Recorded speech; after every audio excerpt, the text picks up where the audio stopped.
મિત્રો, ખરેખર ભગવાને બહુમૂલ્ય એક જીવ બનાવ્યો હોય તો તે મનુષ્ય, માનવ.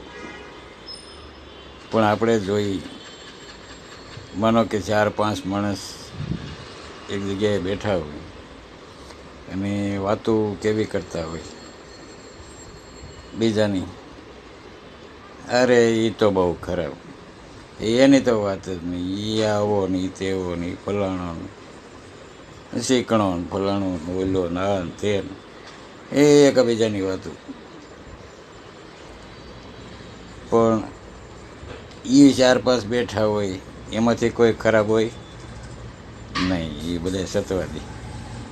એટલે ભગવાન કહે બહુમૂલ્ય કિંમત માનવની છે તો ખરી, પણ આ કાળા માથાનો માનવી કોઈને સારું કહેવા તૈયાર નથી, કોઈનું સારું જોવા નહીં, કોઈને સારો કહેવો નથી.